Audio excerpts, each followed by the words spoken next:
Massive stones arranged for thousands of years hide a secret language. These ancient temples are not random piles of rock.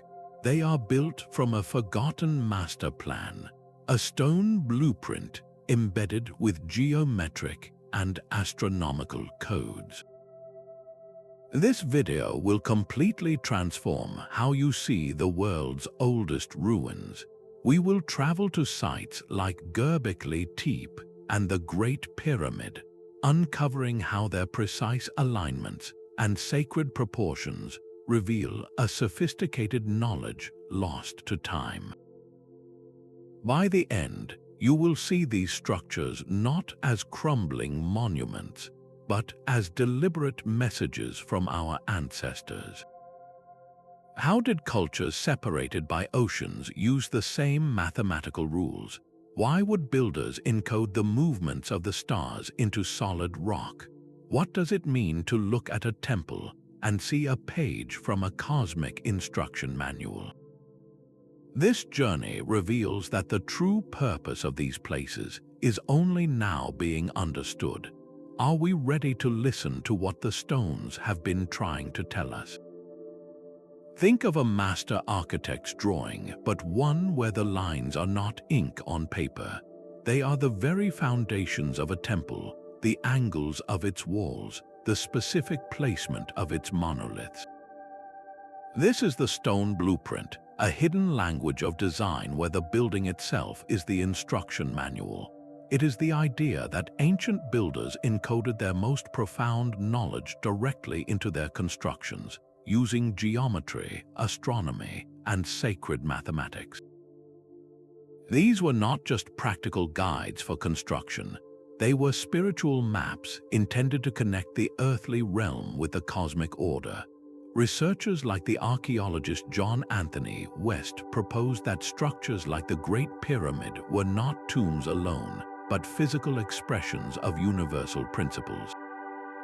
They were designed as microcosms, a small, perfect model of the larger universe, built according to a divine plan. This is why we find the same mathematical ratios, like the golden section, appearing in temples from Mexico to Cambodia. It is why the massive stones of Stonehenge were arranged with such painstaking care to frame the sunrise on the summer solstice, creating a permanent, unyielding calendar etched into the earth. This shared knowledge system forces us to reconsider everything we thought we knew about our ancestors. It suggests a deep, interconnected understanding of the world that transcends what we typically attribute to ancient cultures. Look at the buildings that define our modern cities. They are often feats of engineering, but how many are built with this kind of intentionality? How many are designed to harmonize with the cycles of nature or to embody a philosophical truth? The stone blueprint challenges us. It asks us to see these ancient sites not as ruins, but as active conversations with the cosmos, a wisdom literally set in stone, waiting for us to learn how to read it again. 11,000 years ago, on a windswept hill in Turkey, the first known temple builders raised a mystery in stone.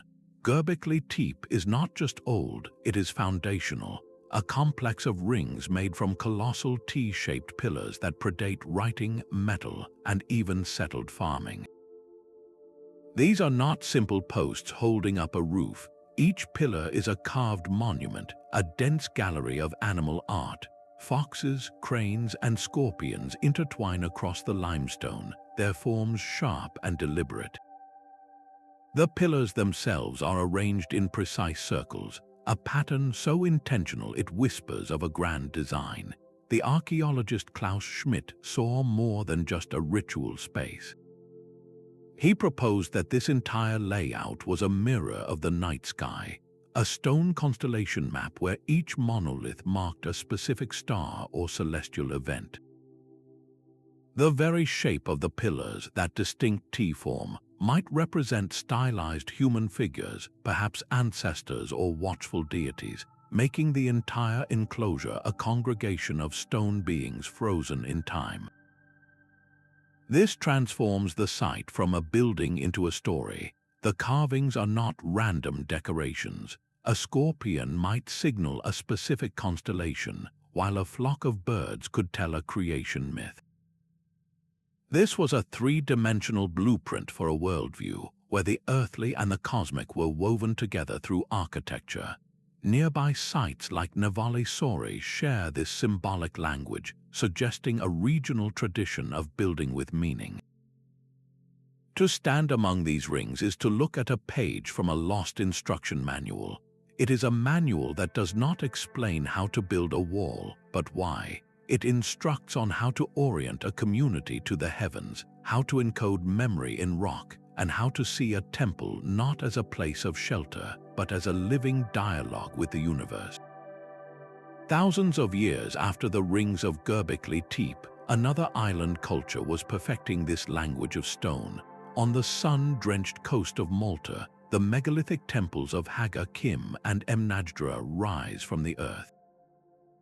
Their forms are immense and curvilinear, built from colossal limestone blocks that curve into elliptical chambers around 3,600 years before the Common Era. These are not just shelters from the elements, they are colossal instruments designed to capture the light of the sun with breathtaking accuracy. The builders integrated porthole doorways and altars that act as celestial lenses. At the solstices and equinoxes, sunlight pierces these openings, projecting sharp beams of light deep into the inner sanctuaries. Researchers like Frank Ventura have meticulously documented how these rays travel across the stone floors to illuminate specific carvings or altar stones. This was a dynamic blueprint where light and shadow became active, ceremonial elements of worship. The architecture itself was a calendar, marking the turning points of the year with unerring precision. At Mnajdra's southern temple, the entrance is a masterwork of alignment. On the dawn of the winter solstice, the year's shortest day, the first golden rays of the sun stream directly through this portal. This event would have signaled a moment of profound significance, a rebirth of the sun that promised the return of longer days and the renewal of the agricultural cycle. How did these ancient builders, without written records or modern tools, calculate these alignments so perfectly? Their achievement speaks to a deep, sustained observation of the sky, a knowledge so vital it was encoded directly into the temple's very orientation. But the blueprint extends beyond light. The temples feature corbelled roofs where stones are layered inward to create a domed ceiling. This design does more than support weight. It shapes the sound within the chambers, creating unique acoustic effects that would have amplified chants or drum beats during ceremonies. And everywhere carved into the stone are the same spiral motifs. These intricate patterns, swirling in on themselves, may have symbolized the eternal cycles of life, death, and regeneration. The Maltese temples are a symphony in stone, a complex system where architecture, astronomy, and art converge to create a sacred space that is both a clock and a cathedral. The geometric precision of the Great Pyramid of Giza is a silent testament to a lost science. To stand at its base is to confront a structure aligned to true north with an accuracy that rivals modern engineering, a deviation of less than 1/15 of a degree.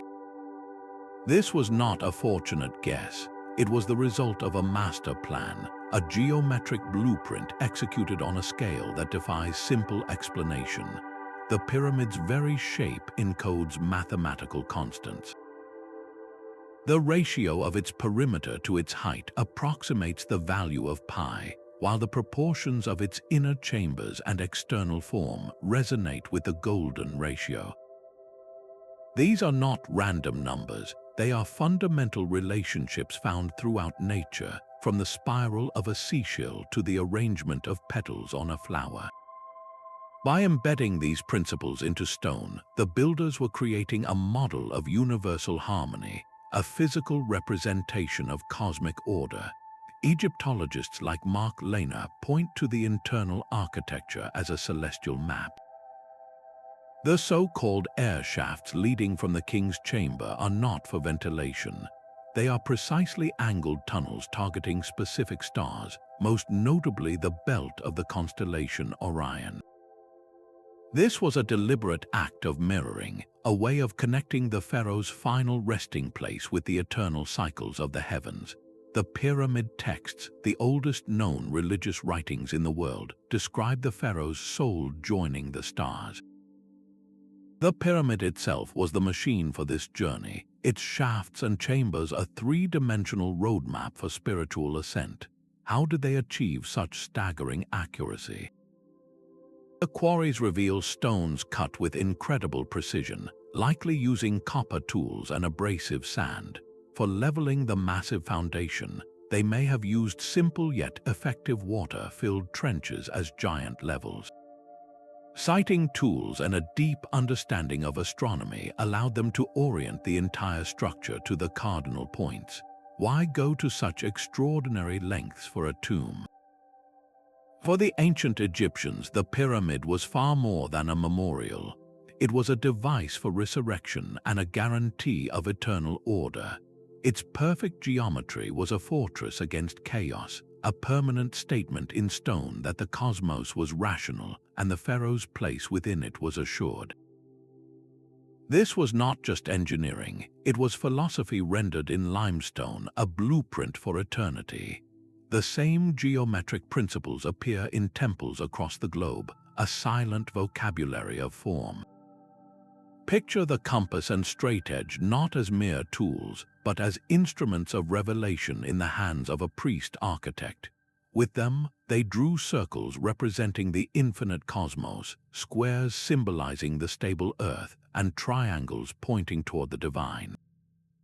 This is sacred geometry, the hidden framework of the stone blueprint.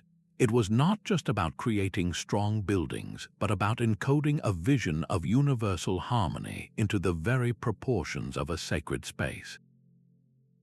Thinkers like Robert Lawler have described these shapes as the fundamental patterns of creation itself, the divine architecture that orders everything from a single cell to a distant galaxy.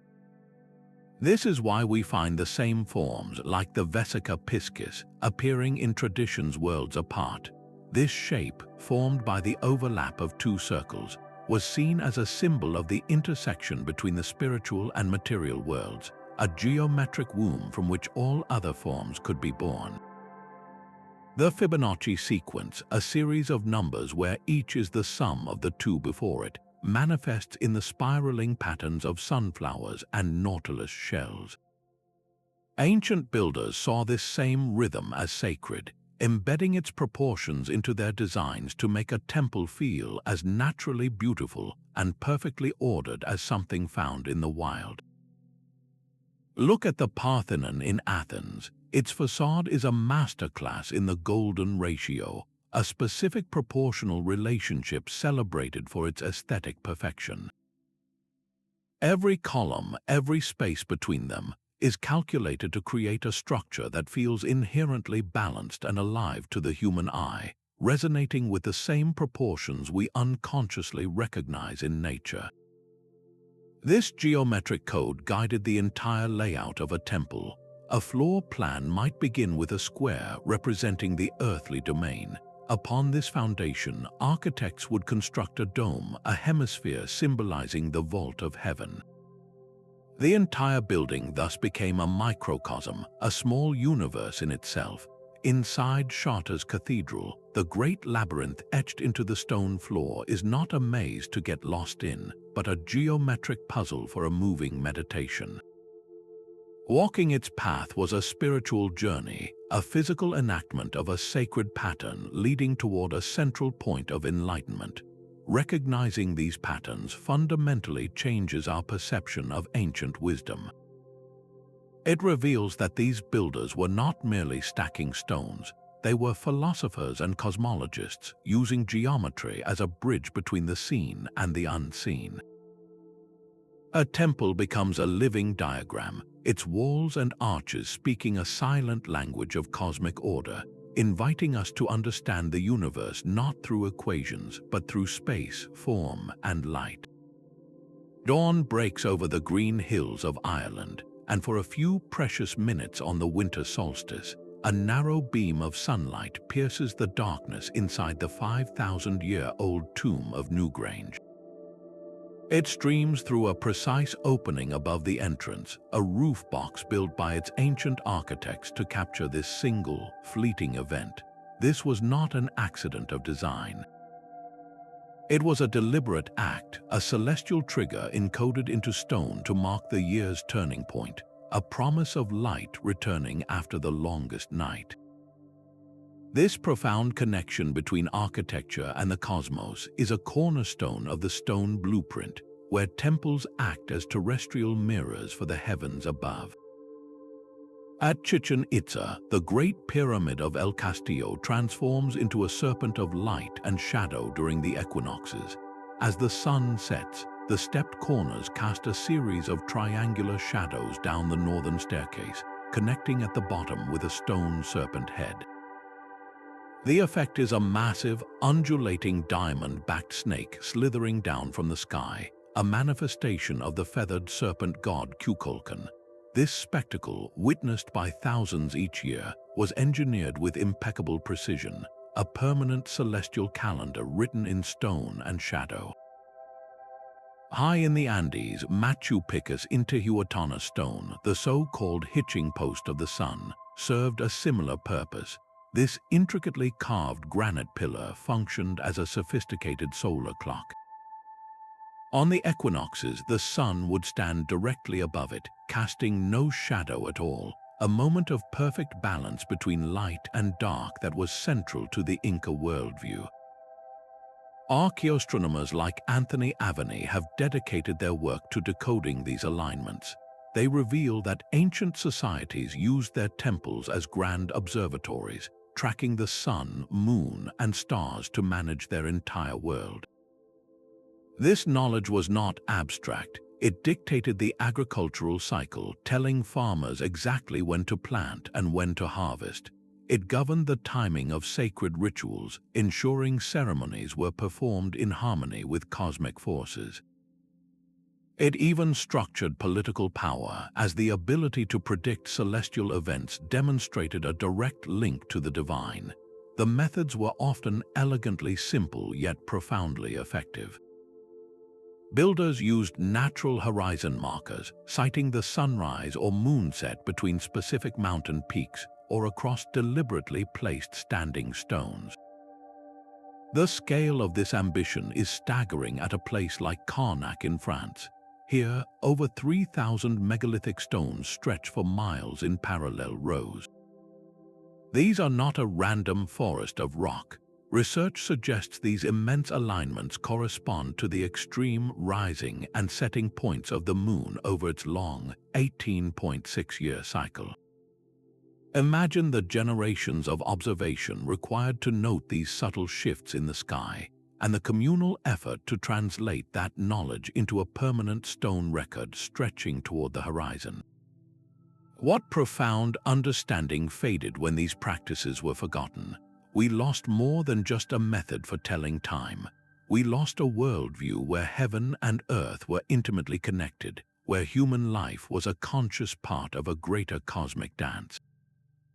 The temple was not just a place of worship, it was the very bridge between worlds, a conduit for celestial power that guided a society through the seasons of the year and the seasons of a life. These stone blueprints challenge our modern separation from the natural world. They ask us to look up at the stars and see not distant points of light, but a map that our ancestors knew how to read, a map they so carefully mirrored here on the ground. The choice of stone was never just a practical decision. At the quarry of Baalbek, Roman engineers commanded the extraction of monolithic blocks weighing over 1 million pounds, convinced the local limestone itself possessed a divine essence that would grant their temple immortality. This belief in the living spirit of rock is fundamental to the stone blueprint. Builders were not merely selecting a durable substance, they were choosing a partner in their sacred work, a material imbued with specific symbolic power that would become an active part of the temple's purpose. Granite, with its unyielding hardness and crystalline sparkle, was revered in Egyptian tombs. It was not just for protection against thieves, but for guarding the eternal spirit within from the chaos of the mortal world. In the sunlit sanctuaries of Greece, brilliant white marble was chosen to represent purity and the very essence of divine light, its luminous surface a perfect reflector for the Mediterranean sun. Geologists like David Dearman help us see how these symbolic choices directly shaped construction. The relatively soft sandstone of Angkor Wat allowed Khmer artisans to cover every surface with intricate celestial dances and epic narratives, their chisels turning rock into delicate lace. This was possible only because the material's properties were perfectly matched to the spiritual ambition of the carvings. The symbolism extends across the globe. In Mesoamerican cultures, jade was more precious than gold. Its vibrant green color symbolized water, life, and the heart of the maize plant, making it the ultimate offering to gods of fertility. A temple adorned with jade was not just decorated, it was pulsating with the energy of life itself. Similarly, the dense, dark basalt used in many Pacific structures was often sourced from volcanic flows. This stone was seen as a direct conduit to the raw, creative, and destructive power of the earth, anchoring a temple to the planet's most fundamental forces. Perhaps one of the most compelling examples of this material quest is found hundreds of miles from Stonehenge. The smaller blue stones that form its inner circle were transported all the way from the Preseli Hills in Wales. This was a journey of over 150 miles, an almost unimaginable effort in the Neolithic era.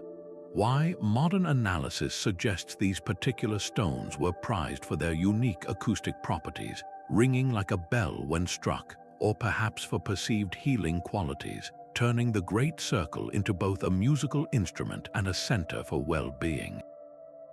This reveals the blueprint in its most profound form. It was a holistic plan that integrated the very essence of the earth into the sacred space. The structure was not just placed upon the land, it was woven from it, using stones chosen for their color, their sound, their texture, and their spirit.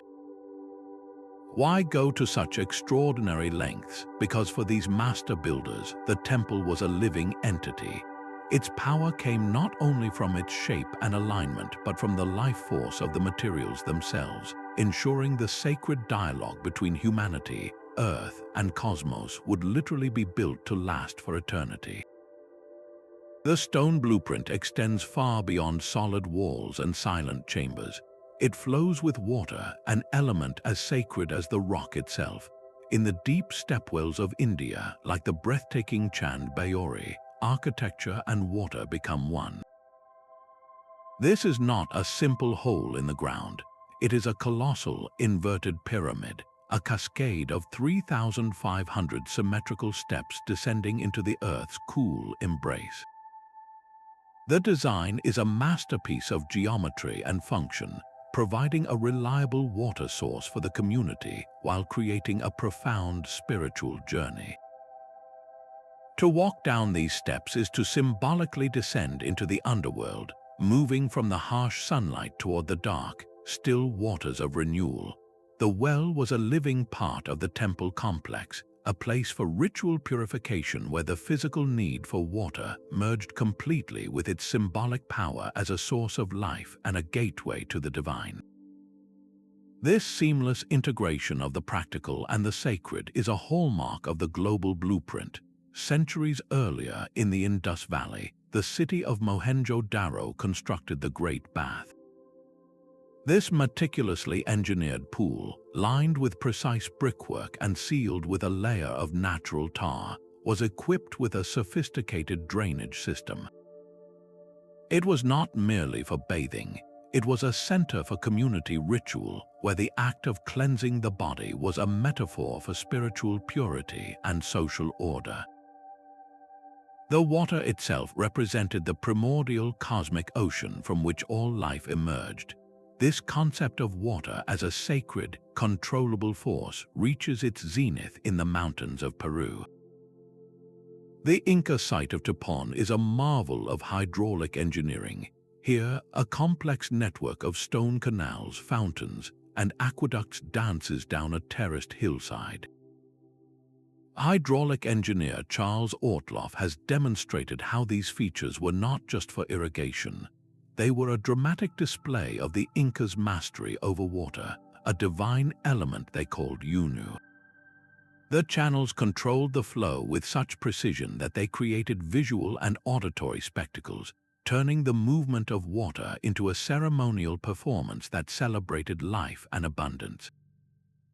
But sometimes water moved in hidden ways. Beneath the Temple of Apollo at Delphi in Greece, underground springs and fissures in the rock released vapors. Ancient sources describe a priestess, the Pythia, inhaling these rising gases to enter a trance state and deliver the gods' prophecies.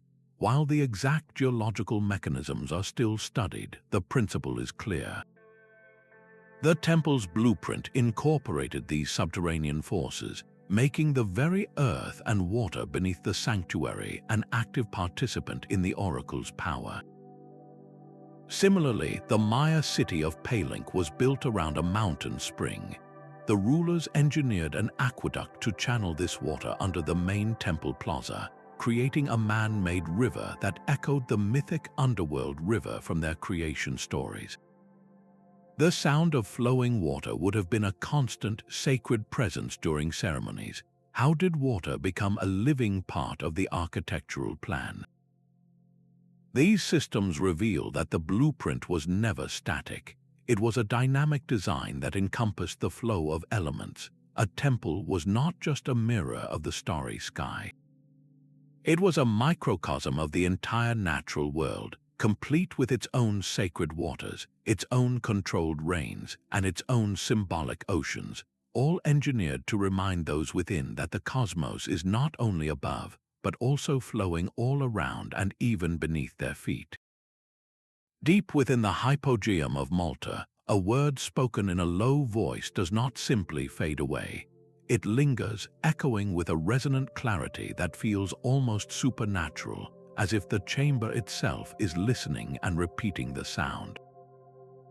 This is no accident of underground construction.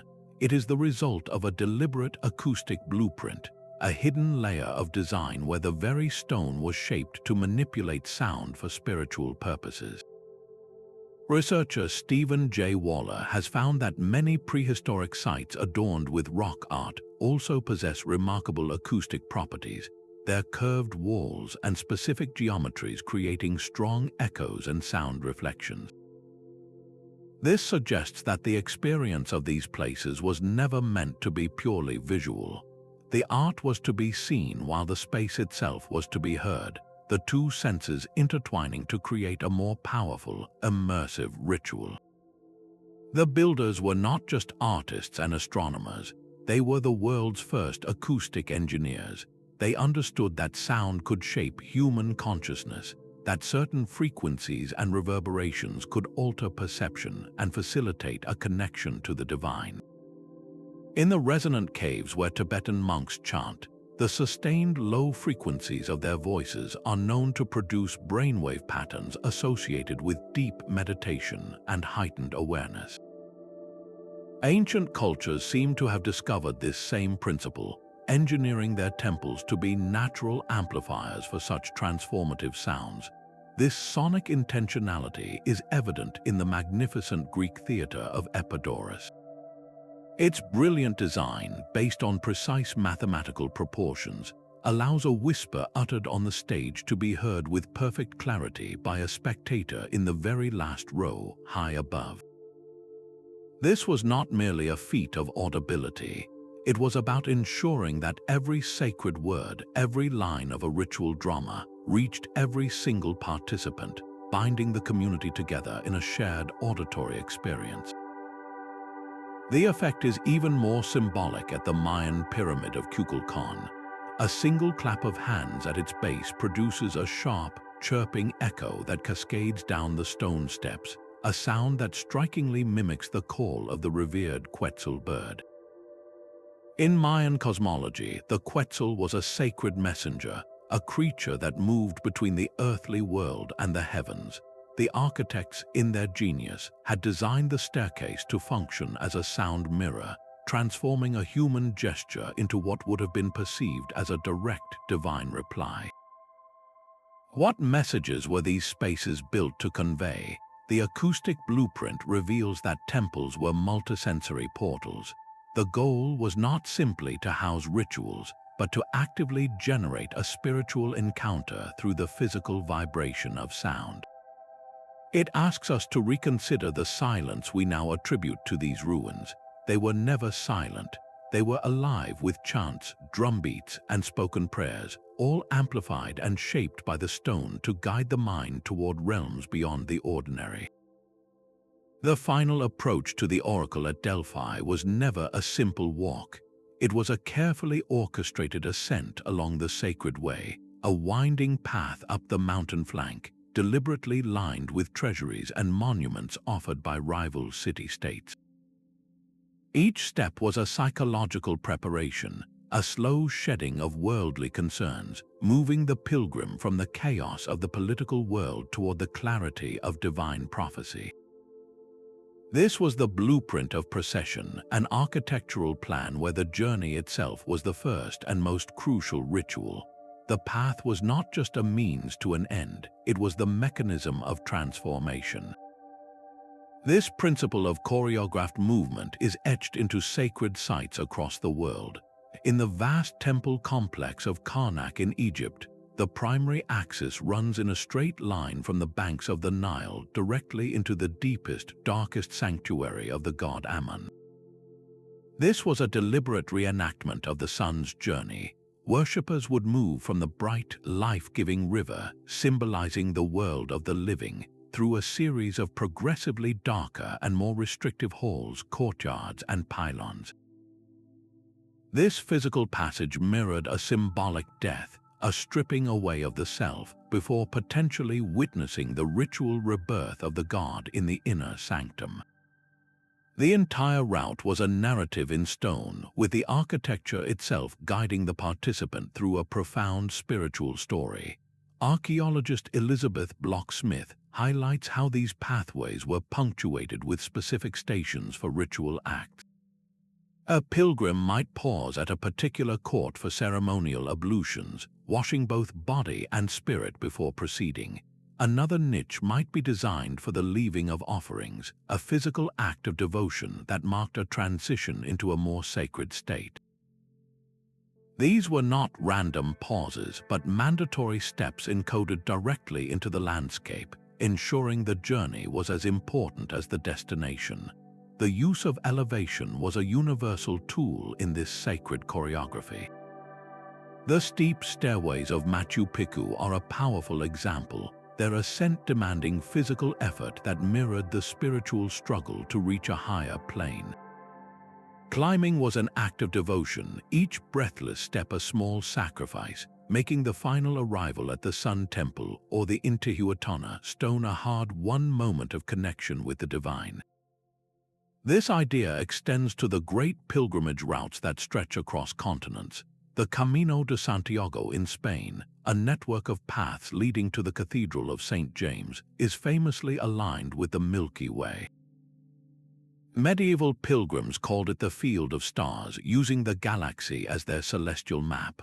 Walking the Camino was not just a geographical trek, it was a journey across a cosmic blueprint, with the heavens above mirroring the path below, turning every foot or mile into a step through the stars. To walk one of these ancient routes today is to physically reconnect with an ancient intention. The architecture of the path, the rhythm of the stations, the deliberate challenge of the climb, all were designed to orchestrate an inner change. The blueprint of procession reveals that the most powerful temples were not static buildings but dynamic experiences. They were designed not just to be seen, but to be walked, felt, and lived, transforming the pilgrim from the inside out with every single step they took. The walls of Angkor Wat do not simply stand, they speak. Across gallery after gallery, intricate stone reliefs unfold the entire Hindu epic of the Ramayana, a celestial drama of gods, demons, and divine princes carved for eternity. This was more than decoration, it was a library in stone, a narrative blueprint where the very path a devotee walked became a journey through a sacred story. The architects encoded myth directly into the temple's fabric, turning physical space into a symbolic landscape. This principle transforms a building from a structure into a cosmos. In Mesopotamia, the great ziggurats rose as literal stairways to heaven, their tiered levels representing the different realms of existence, from the earthly plane at the base to the domain of the gods at the summit. To climb them was to ascend through the layers of the universe. The Norse stave churches, though built in a different age and faith, echoed this same idea. Their central pillars were often intricately carved to represent Yggdrasil, the immense world tree at the center of Norse cosmology, its roots in the underworld and its branches holding up the sky. The entire church, therefore, was not just a place of worship, but a microcosm of the Norse universe, built around this central, sustaining axis. This symbolic framework gave profound meaning to every ritual performed within. The mythologist Joseph Campbell spent his life exploring these universal story patterns, what he called the monomyth. He saw in these ancient blueprints a shared human impulse to map the great journey of the hero onto the physical world. A temple's layout could chart the path of departure, initiation, and return, guiding an initiate through the same symbolic stages of challenge and transformation that define legendary tales. A powerful example lies deep within the Temple of the Inscriptions at Palenque. The pyramid itself is a monumental staircase leading down into the earth, a deliberate architectural descent. At its heart, the great stone lid of King Pakul's sarcophagus shows the ruler not in death, but in dynamic transition, falling into the jaws of the underworld to be reborn. The building's descending passageway physically reenacts this very scene, making every visitor retrace the king's mythic journey.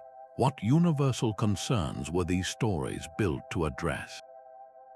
They speak to the core human experiences of life, loss, and renewal. These encoded myths were a culture's way of wrestling with the great mysteries of existence, providing a map for the soul's journey. They transformed anxiety into narrative and chaos into a structured, meaningful cosmos. The stone blueprint was therefore a vessel for identity. It held a people's memory, their values, and their understanding of the world, ensuring that the most important stories would never be forgotten, but would stand long after the storytellers themselves had passed. A Chinese geomancer does not choose a temple site at random. He reads the landscape like a sacred text, seeking the dragon veins where the earth's vital energy, or Kai, flows most powerfully. This ancient practice of geomancy, of placing structures in auspicious alignment with terrestrial forces, is another profound layer of the stone blueprint. It reveals that the location of a temple was as meticulously planned as its walls. The Great Pyramids of Giza are a monumental example. They are not isolated monuments. They are positioned at the precise juncture where the life-giving waters of the Nile meet the enduring stability of the desert plateau. This was a deliberate act of symbolic integration, connecting the pharaoh's eternal resting place with the two most powerful forces shaping Egyptian civilization. The builders were not just constructing on the land, they were weaving their architecture into the very fabric of the living earth. geographer J. Appleton's prospect refuge theory offers a compelling lens for this practice. It suggests that humans are instinctively drawn to landscapes that provide a clear view over surroundings, a prospect, while also offering a sense of shelter and security, a refuge.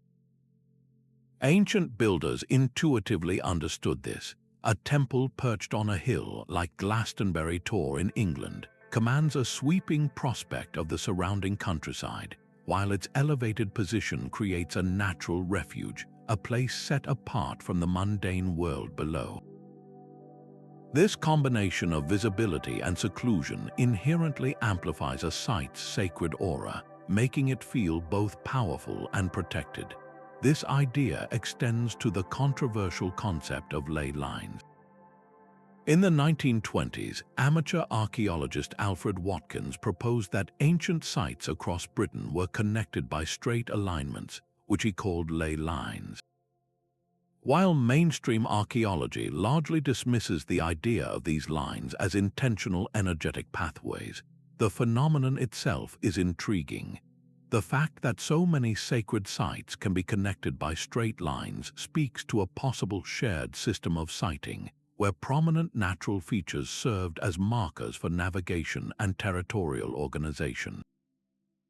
Whether these lines carry energy or not, they inspire a powerful vision of the landscape as a vast, interconnected grid, with temples acting as nodes of spiritual and communal significance. How does this deep connection to location shape a temple's very function? It means the building was not an imposition upon the land, but a response to it.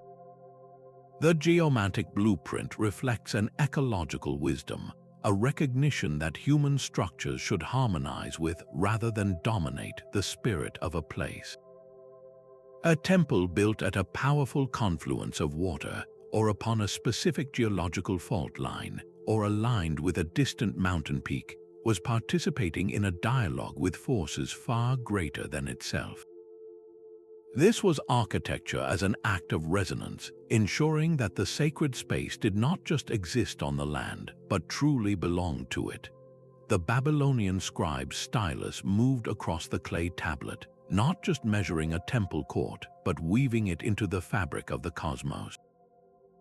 His calculations were based on a number system of 60, a choice that echoes in our 60 seconds and 60 minutes today. This was not mere arithmetic. It was a sacred act, ensuring the temple's proportions resonated with the cycles of the heavens, turning a physical space into a harmonic reflection of universal order. This deep reliance on mathematical codes is the silent engine of the stone blueprint. Certain numbers appear again and again across continents and cultures. 7 for the wandering planets visible to the naked eye, 12 for the lunar cycles of the year, 360, a number beautifully divisible that mirrors the circle of the sky. These were not randomly chosen digits. They were symbolic keys, chosen for their practical utility in calculation and their profound spiritual meaning, representing completeness and celestial harmony. This mathematical language required a universal translator, a standard measure. For the pyramid builders, this was the royal Egyptian cubit. This was not an arbitrary length. Research suggests it was derived from a precise fraction of the Earth's polar circumference, meaning a standard used to build a pharaoh's tomb was in fact a tiny piece of the planet itself.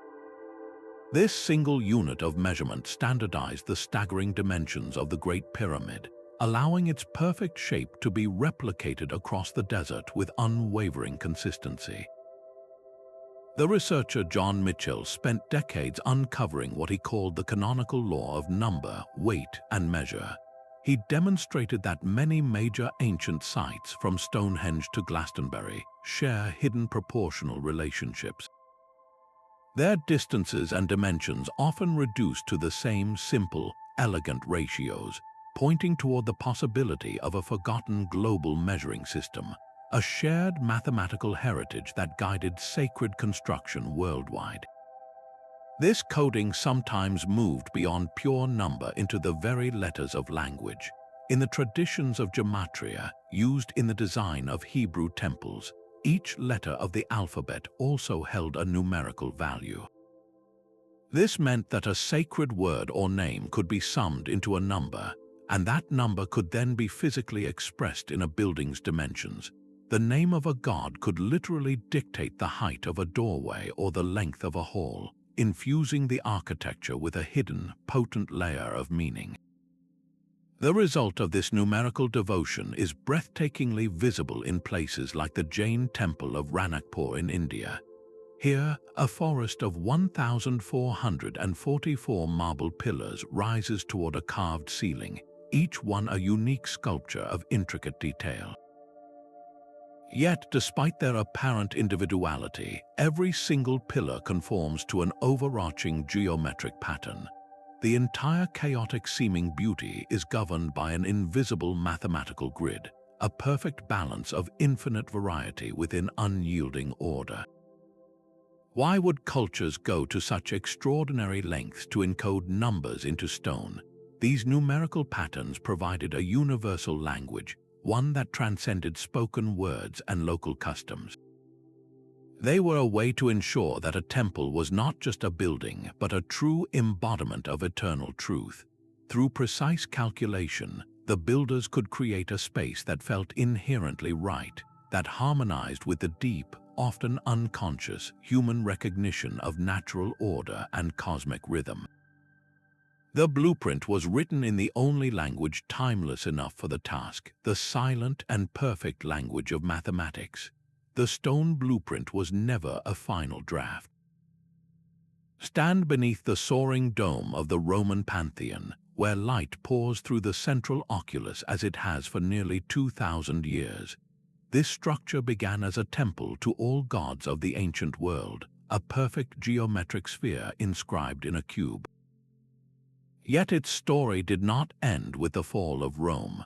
It was consecrated as a church, its vast space reoriented for Christian worship.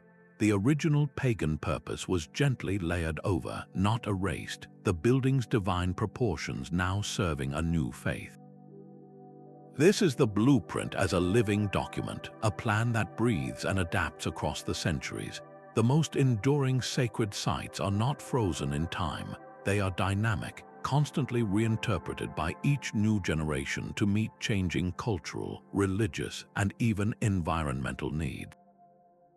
At the Luxor Temple in Egypt, you can walk through a timeline written in stone. Successive pharaohs from Amenhotep III to Ramesses II added their own courts, colonnades, and colossal statues. Each addition was not a separate building, but a new chapter encoded directly into the existing master plan, a way for a ruler to literally embed his legacy into the eternal fabric of the sacred.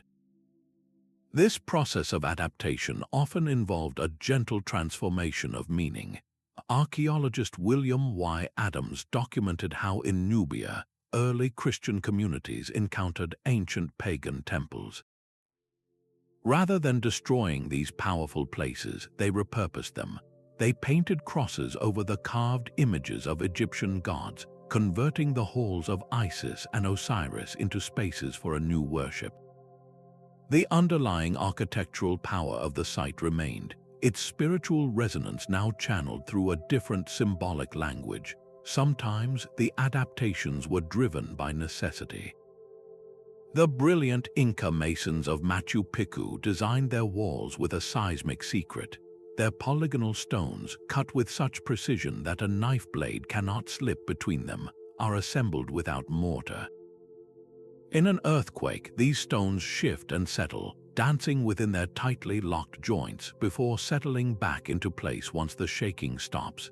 This was a form of ancient retrofitting, a dynamic blueprint that understood the living, moving earth upon which it was built.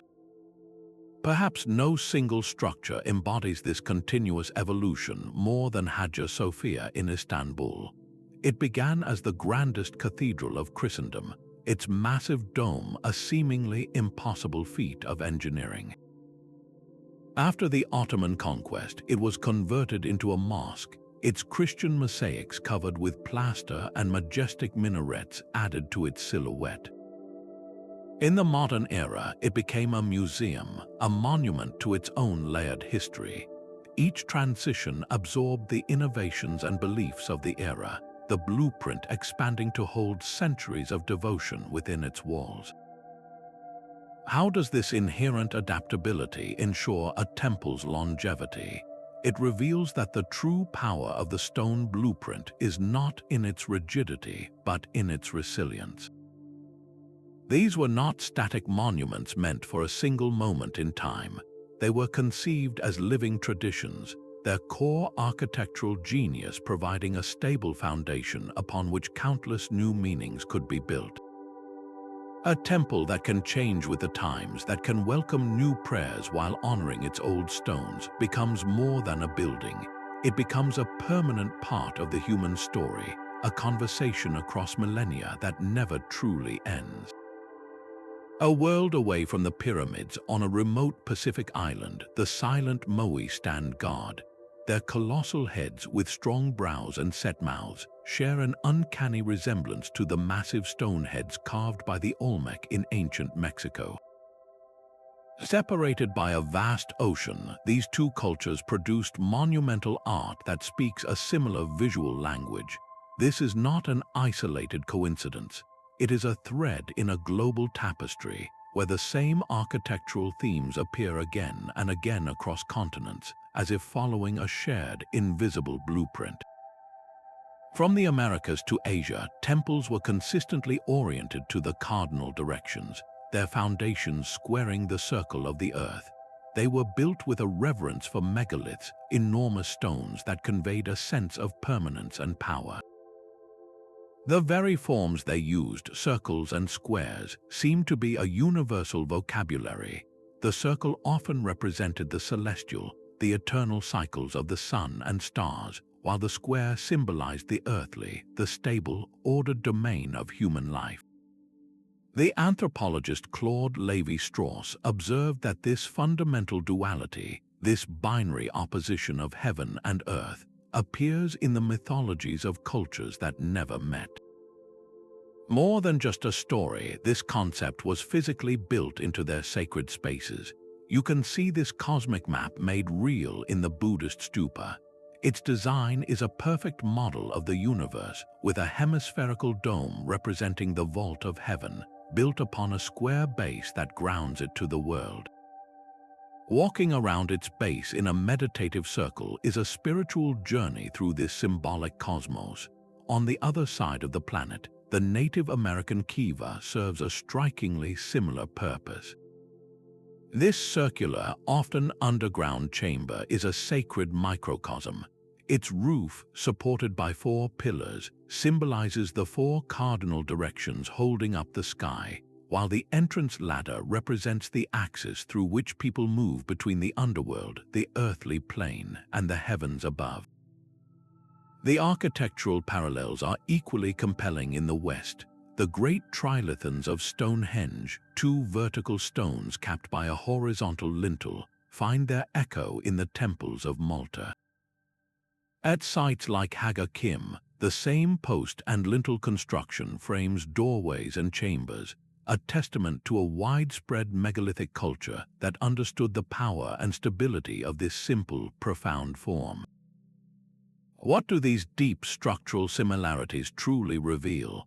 They suggest something more profound than shared construction techniques.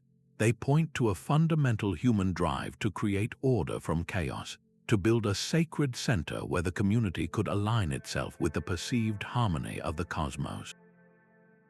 This was not a knowledge that necessarily traveled across land bridges or in boats, though some exchange is possible. It seems to be an innate impulse, a shared spiritual instinct to use architecture as a bridge between the human spirit and the immense, mysterious universe. Our ancestors, separated by language and landscape, were asking the same profound questions about their place in the world, and they were answering them in stone. Behind every perfect stone was a master's hand. A Gothic cathedral did not rise from the ground by chance. but through the coordinated effort of countless artisans, each one a guardian of a sacred technical tradition. In the medieval mason's lodge, a space both workshop and sanctuary, complex geometric rules were passed down not through written manuals, but through oral instruction and hands-on practice. A master would teach an apprentice how to use a simple set of dividers and a straight edge to derive every proportion needed for a window, an arch, or a vault from a single foundational shape. This was a living knowledge protected by guilds that ensured the master blueprint, often existing only in the mind of the lead architect, was executed with flawless consistency across decades of labor. The historian Francois Icca explains how these builders used physical templates cut from wood or metal to guide the shaping of stones, and taught string lines to maintain perfect alignments across the growing structure. This system transformed an abstract geometric vision into a tangible, soaring reality, one precisely cut block at a time. This deep collaboration between design and craft was formalized in ancient Egypt within the Per-Ankh, the House of Life. This was not merely a library of scrolls, but a vibrant institution where priests, architects, and scribes worked in concert. Here, the theological vision for a temple was merged with the practical knowledge of engineering and astronomy. Before a single foundation trench was dug, rituals were performed to sanctify the ground, to align the project not just with the stars, but with the divine will. The construction itself was a continuous ceremonial act, ensuring the final building was spiritually alive. This fusion of the technical and the sacred was echoed in other traditions. In India, the Shilpa Shastras were comprehensive texts that governed every aspect of sacred art and architecture. An apprentice sculptor learned more than how to handle a chisel. He studied the precise rules of iconometry, the system of proportions that dictated the exact measurements of a deity's image, from the length of the nose to the space between the eyes. This ensured that every statue in every temple would be a correct and potent vessel for the divine presence, maintaining a visual and spiritual consistency across a vast subcontinent. The staggering scale of this collective work is embodied by Borobudur in Java. This massive Buddhist monument, a mountain of stone built over generations, follows a precise mandala plan, a symbolic diagram of the universe. Thousands of workers, from quarrymen to master carvers, had to coordinate their efforts over many decades, all working toward a single visionary goal they would never see completed. How did these groups maintain such unwavering consistency over such vast stretches of time and with such a large workforce? The answer lies in the structure of the knowledge itself. The guilds and family lineages created a closed loop of teaching. An apprentice learned by doing, by watching the master's hands, and by memorizing the chants, the ratios, and the rites. This oral and practical tradition created a resilient system, one that could survive political turmoil and the passing of individual lives. The master blueprint was not a fragile piece of parchment. It was a living doctrine carried in the minds and muscle memory of the craftsmen, a collective wisdom that could turn a philosophical idea into a monument meant to stand for eternity. A stone blueprint could also be written in words. Deep within the foundations of a Sumerian ziggurat, a cuneiform tablet might be unearthed, its surface etched with precise lists of materials, labor quotas, and exact dimensions for a sacred gate. This was not an administrative record filed away in an office. It was a working document, a literal stone blueprint left at the construction site itself, guiding the hands that raised the temple toward the heavens.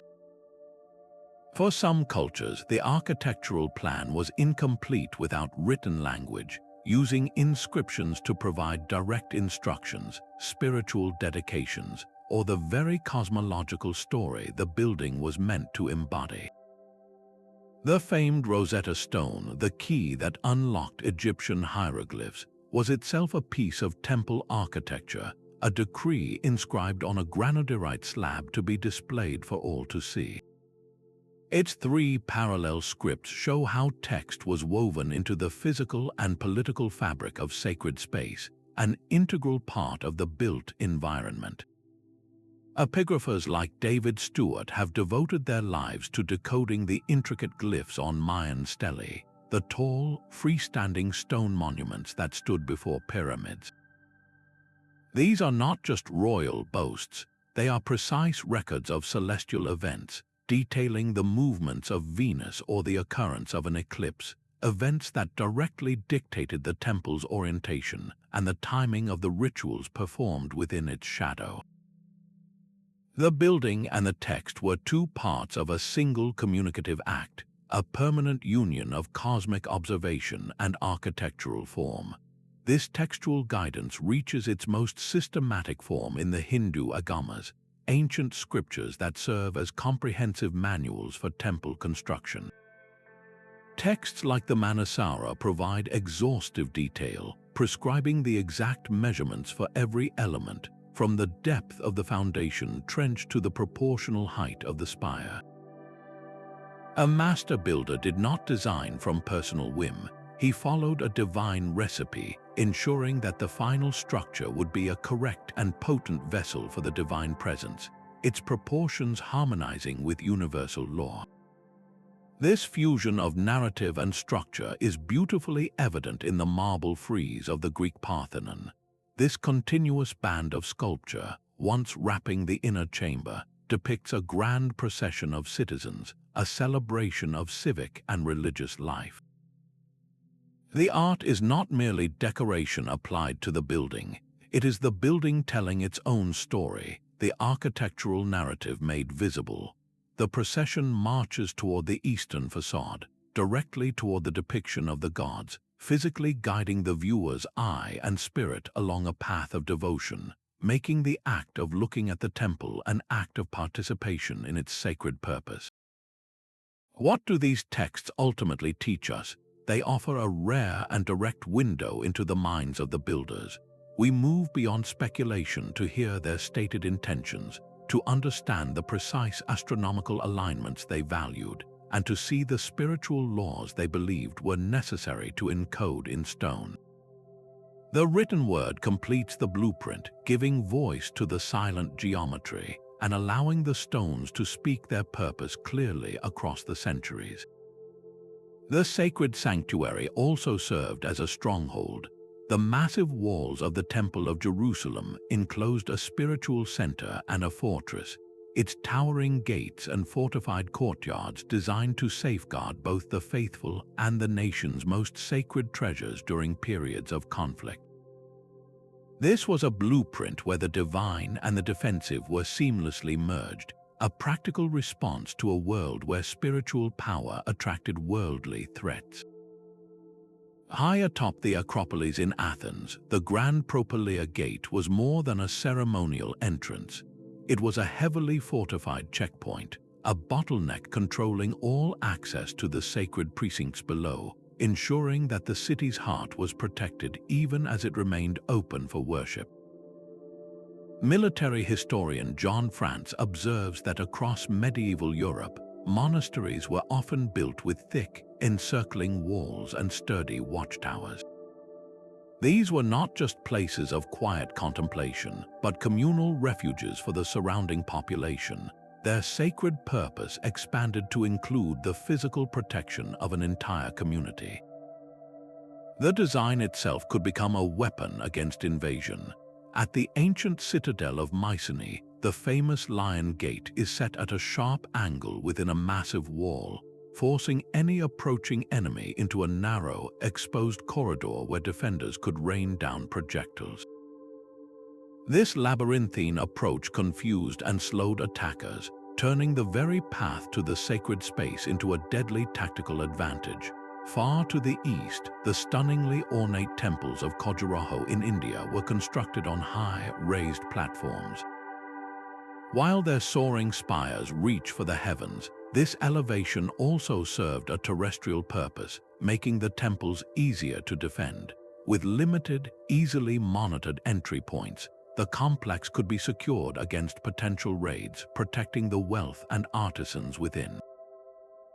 Why was this integration of fortress and temple so essential? These structures were not isolated hermitages. They were the central repositories of a community's wealth, its artistic heritage, and its spiritual identity. In a volatile world, the stone blueprint had to provide sanctuary in the fullest sense of the word, offering a refuge for the body without ever compromising its primary function as a home for the soul. The walls were not a contradiction to the sacred, but its guarantee. The cool, dark interior of a Lalibela church offers a sudden reprieve from the Ethiopian sun. Hewn directly from the volcanic rock, these subterranean sanctuaries use the earth itself as a natural insulator. Their cross-shaped floor plans a declaration of faith literally grounded in environmental wisdom. This seamless integration of climate and creed is a fundamental, yet often overlooked, layer of the stone blueprint.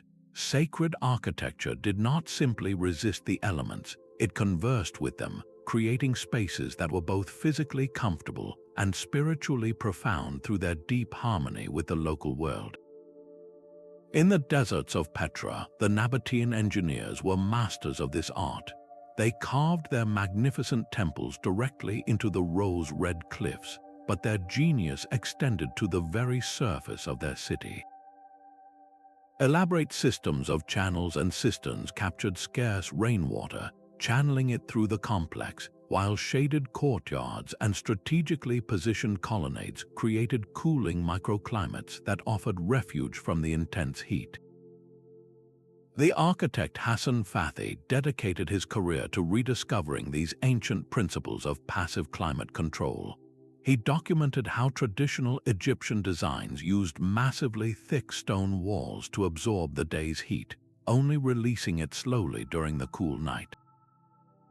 Ingenious ventilation shafts, often aligned with prevailing winds, would draw fresh air through the chambers, creating a constant, gentle breeze that made the spaces habitable without any need for modern technology. This environmental adaptation created a distinct regional vocabulary in sacred architecture. Across Southeast Asia, the towering roofs of temples like those at Angkor Wat are not merely dramatic.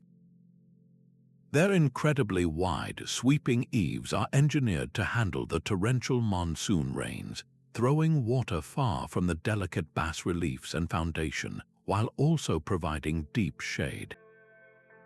Conversely, in the Arctic, stone circles were often arranged not just for solar observation, but to create windbreaks, their alignments offering protection from the prevailing polar winds that sweep across the tundra. The ancestral Pueblo people of the American Southwest understood this principle intimately.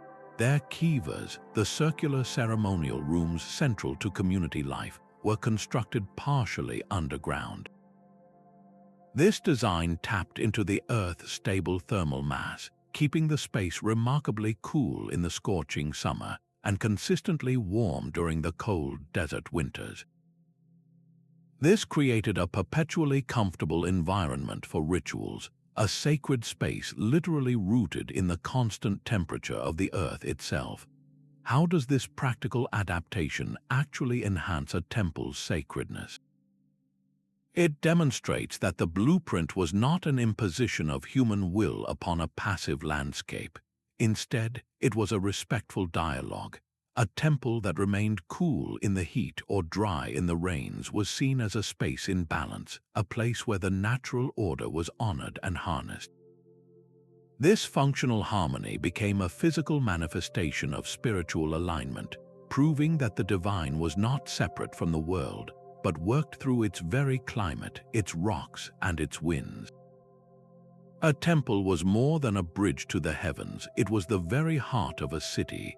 In the bustling agora of ancient Athens, the Hephaestion was not a secluded sanctuary. Its colonnades provided shade for philosophers to debate and for citizens to gather, seamlessly blending the sacred with the rhythms of daily commerce and conversation. This was the blueprint of community, a design philosophy where the temple functioned as a vibrant social hub, anchoring the identity and cohesion of the entire society. The stone walls enclosed spaces for more than prayer. They hosted markets, classrooms, and public assemblies, making the temple the central processor of civic life. In the dense jungles of Mesoamerica, the great plaza of Tikal throbbed with this same energy. Towering temples overlooked vast open courtyards where the thunderous ball game was played, a ritual sport that echoed with cosmic significance. These plazas also hosted grand festivals, drawing people from across the region to celebrate, trade, and reaffirm their shared bonds under the watchful eyes of the gods. The sociologist Emil Durkheim observed that it is through collective rituals in such powerful spaces that a sense of solidarity is forged. When a community gathers to witness a celestial alignment from a shared vantage point, or to participate in a communal feast, the individual self momentarily dissolves into a larger whole. The temple, through its design, facilitated this transformation. The blueprint extended to include every practical need. Hellenistic temples often incorporated libraries, housing scrolls of knowledge alongside statues of deities. In the vast complexes of Hindu temple architecture, like the magnificent Meenakshi temple in Madurai, the design is a city within a city. Beyond the main sanctums are halls dedicated to music and dance, marriage ceremonies, and even administrative offices.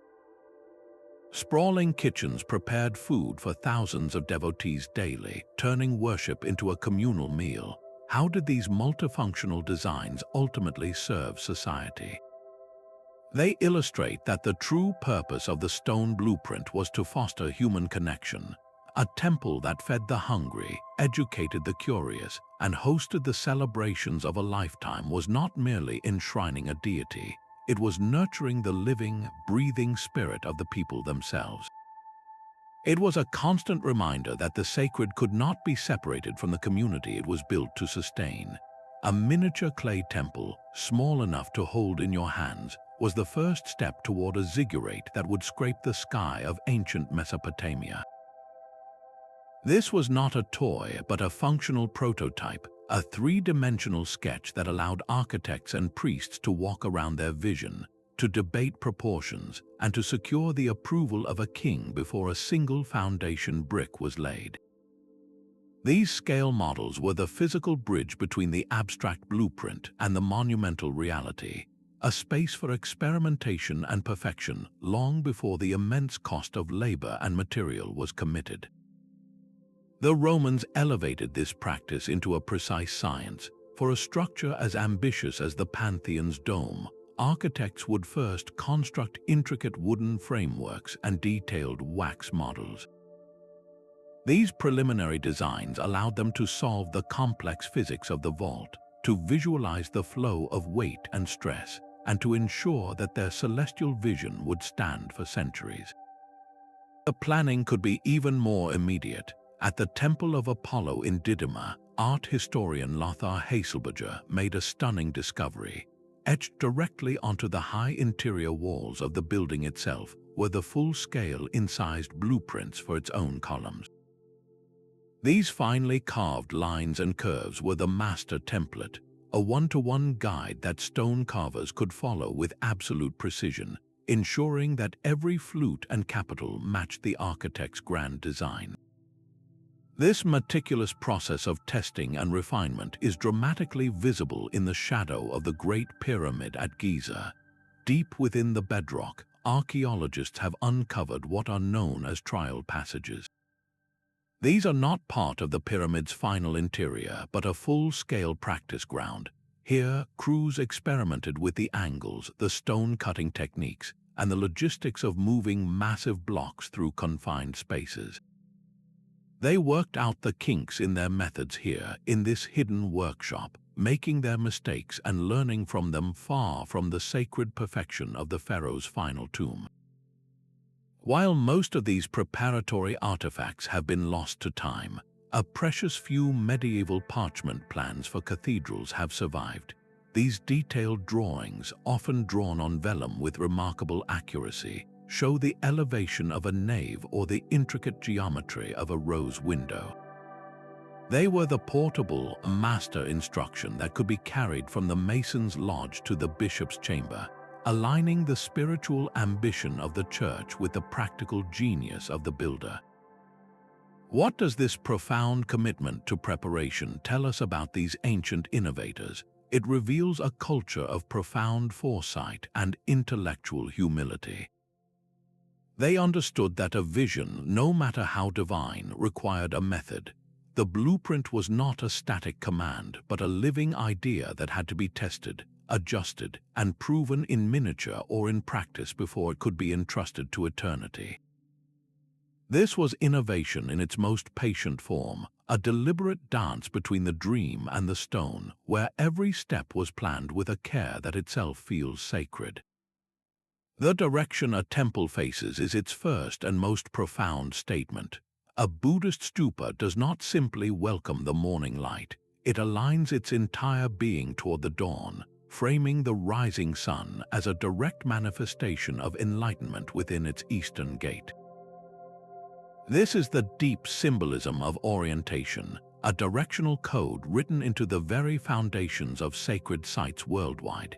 It is a universal feature of the stone blueprint, a way of anchoring a human-made structure within the vast, orderly cycles of the cosmos.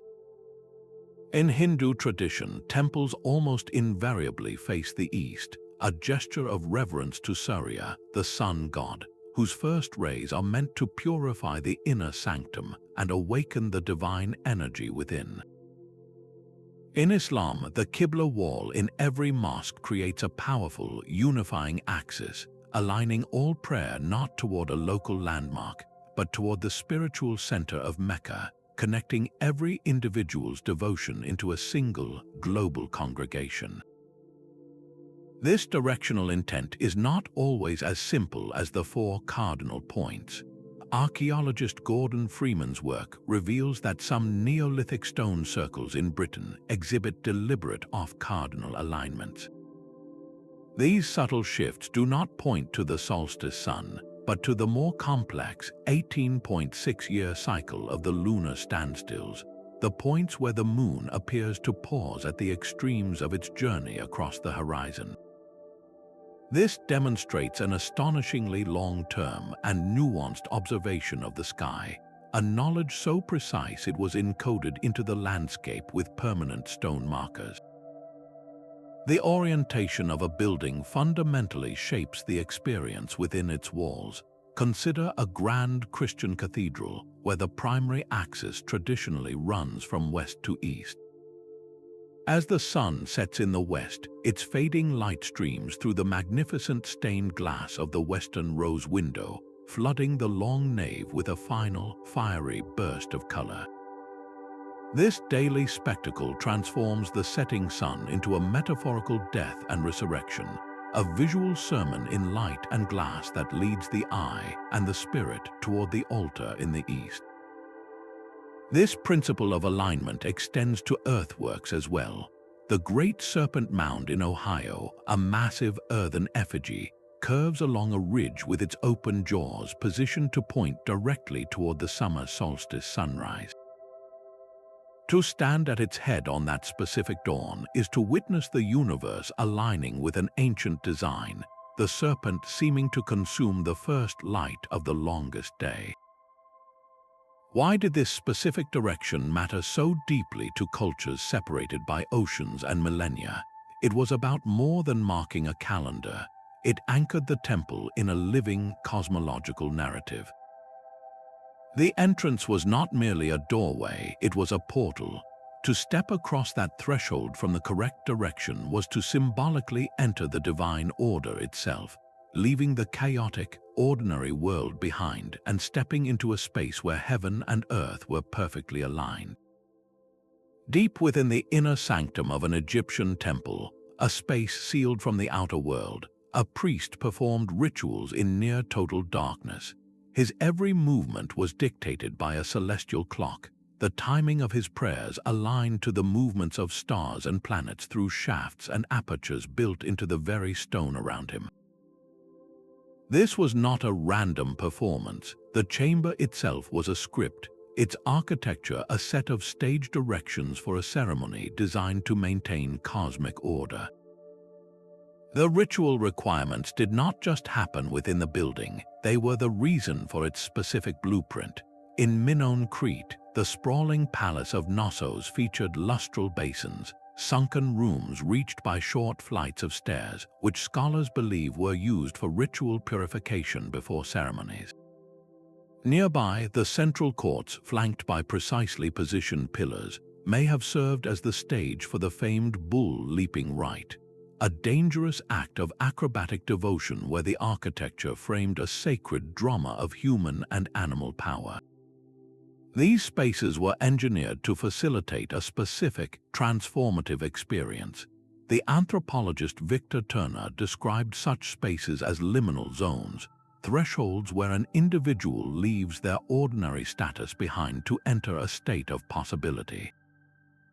The temple blueprint was a physical map of this journey, the act of stepping over a raised doorway, passing through a series of progressively smaller chambers, or descending into a sunken crypt were all architectural cues signaling a transition from the mundane to the sacred, preparing the participant for an encounter with the divine.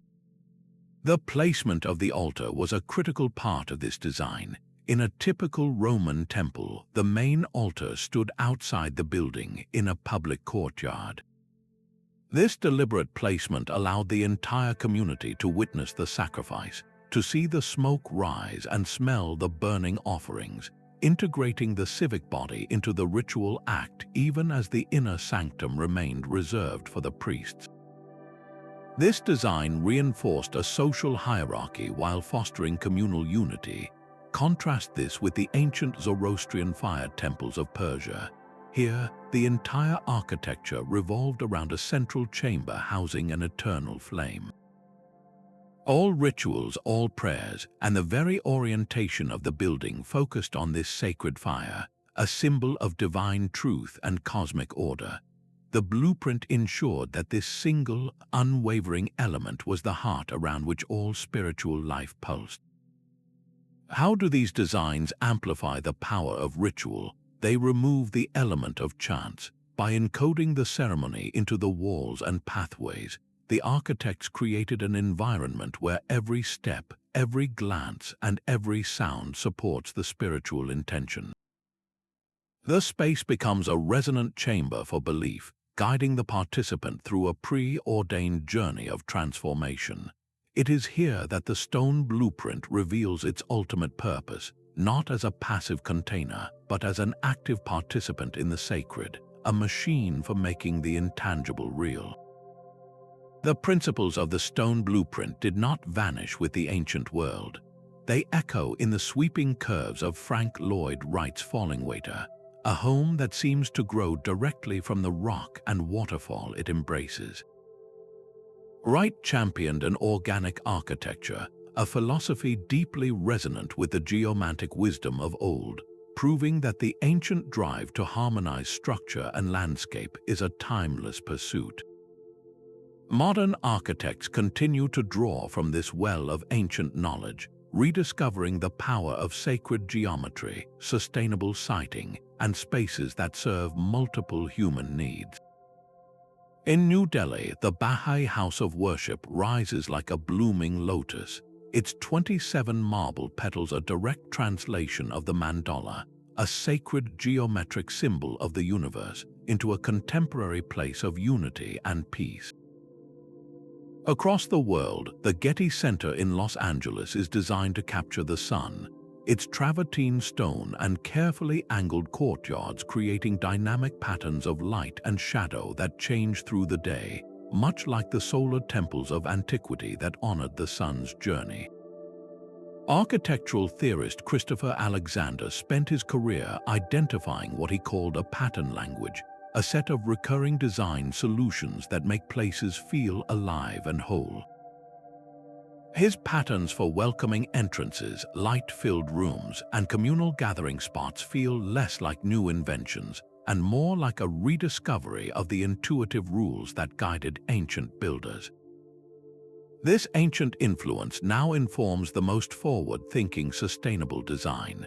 Green building standards prioritize optimal solar orientation to maximize natural heat and light, mirroring the precise alignments of Neolithic temples. The choice of local, natural materials reduces environmental impact while rooting a building in its place, a practice as old as the Maltese Temples carved from native limestone.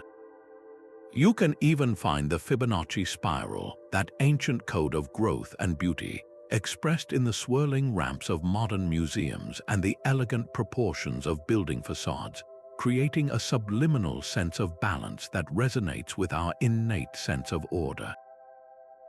What do these ancient models offer our fast-paced, often disconnected world? They provide a lost vocabulary for creating meaning.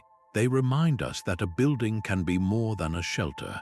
It can be a partner with its environment, a catalyst for community, and a quiet source of inspiration. The stone blueprint endures not as a relic, but as a living challenge to build with that same profound intention, to create spaces that do not just house us, but truly nurture the human spirit. These ancient stones are a permanent invitation to look deeper. They challenge us to move beyond seeing them as mere ruins and to recognize them as active, encoded conversations with the cosmos. We have walked through sites where geometry becomes a spiritual map, where light is a celestial clock, and where the very choice of rock is a sacred act. This journey reveals a shared human quest to build meaning, to anchor our lives to the stable rhythms of the stars and the enduring power of the earth. The true legacy of these blueprints is not locked in the past. It is a living question posed to our own time. How might we build with that same profound intentionality? Could our own structures one day speak a language of harmony, connecting us to the world rather than separating us from it? Let this exploration be just the beginning of your own. Look at the ancient wonders of the world with new eyes, listen for the stories in their proportions, and wonder at the knowledge set in stone. If this journey into the mysteries of the old world has sparked your curiosity, there are many more enigmas to uncover. Share which temple blueprint resonates most with you in the comments below, and join us for further deep dives into history's greatest puzzles. Thank you for sharing this decoding adventure. May it forever change the way you see the silent, waiting wisdom of the ancient world.